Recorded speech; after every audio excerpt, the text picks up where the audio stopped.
কর্কট রাশি সপ্তম এবং অষ্টমপতি শনিদেব 2025 সালের 29শে মার্চ থেকে আপনাদের ভাগ্যস্থানে মার্গীয় অবস্থানে ছিলেন। এই শনিদেব 13ই জুলাই থেকে বক্র গতিতে গমন শুরু করলেন। এই গমন চলবে কতদিন না, 28শে নভেম্বর 2025 পর্যন্ত। তাহলে কর্কটের নবমভাবে শনিদেব বক্রী অবস্থানে থাকছেন 138 দিন। এই 138 দিনে শনির চেষ্টা বল কিন্তু অনেকটাই বাড়বে। 13ই জুলাই থেকে 3 অক্টোবর পর্যন্ত শনি থাকছেন বক্র গতিতে উত্তর ভাদ্রপদ নক্ষত্রে।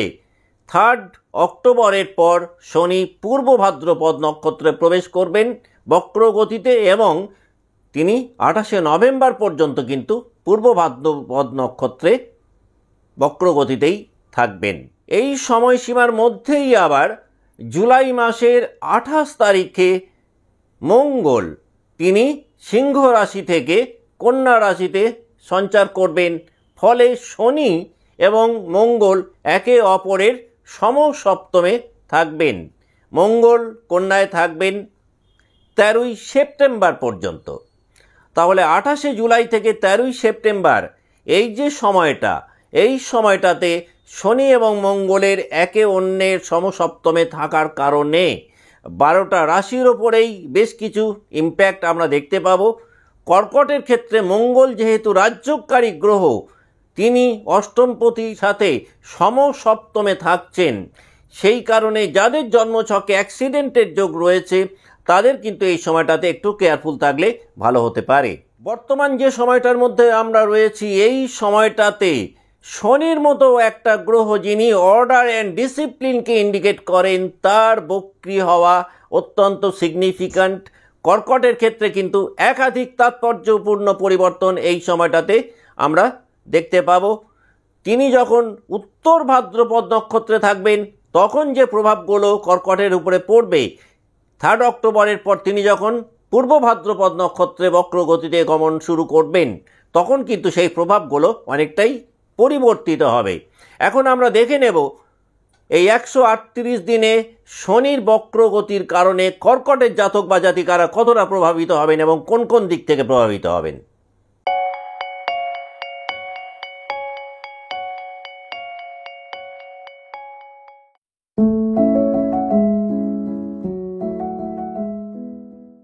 নমস্কার, আমি সুভাষ রঞ্জন বন্দ্যোপাধ্যায়। দেখুন, শনিদেব বক্রী হচ্ছেন আপনাদের নবমভাবে অর্থাৎ ভাগ্যস্থানে।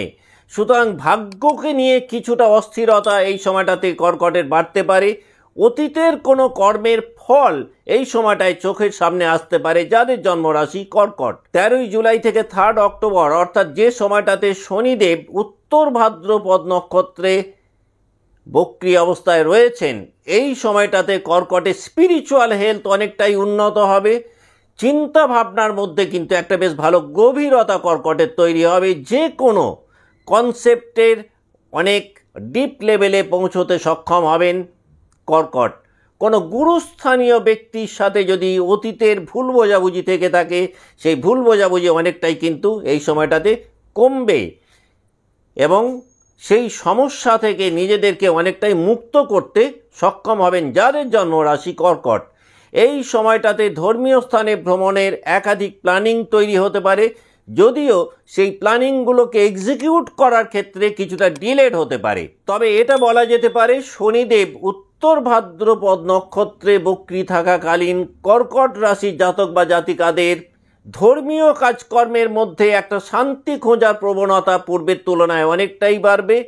এই সময়টাতে কিন্তু ধর্মীয় মতাদর্শের কারণে পরিবারের মধ্যে কিছুটা টানাপোড়েন তৈরি হতে পারে যাদের জন্মরাশি কর্কট। যারা উচ্চশিক্ষায় রয়েছেন এই সময়টাতে তুলনামূলকভাবে কিছুটা বাধার মধ্যে এগোতে হতে পারে। বিদেশে যারা পড়াশোনা করার জন্য চেষ্টা করছেন তাদের বিদেশ যাত্রা কিছুটা পিছোতে পারে।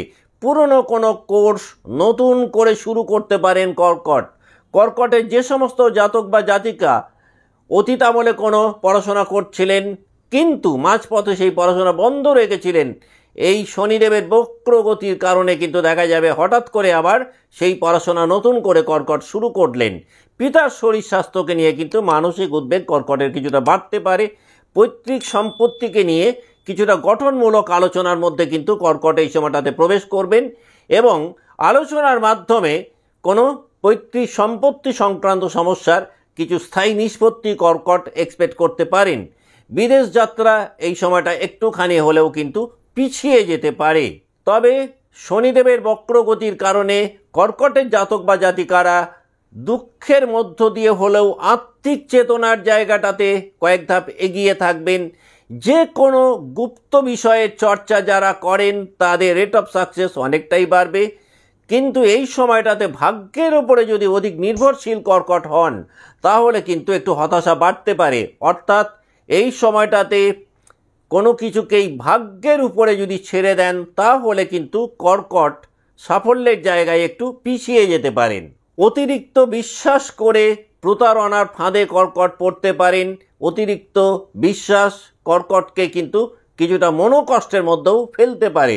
শনিদেব বক্রগতিতে পূর্ব ভাদ্রপদ নক্ষত্রে যখন প্রবেশ করবেন অর্থাৎ 3 অক্টোবরের পর এই সময়টায় কিন্তু কর্কট রাশির জাতক বা জাতিকারা বেশ কিছু অপ্রত্যাশিত সাফল্য এক্সপেক্ট করতে পারেন। পূর্ব ভাদ্রপদ নক্ষত্রে শনি বক্রগতিতে প্রবেশ করলে গুরুস্থানীয় ব্যক্তির সাথে একটুখানি মানসিক দূরত্ব তৈরি হতে পারে।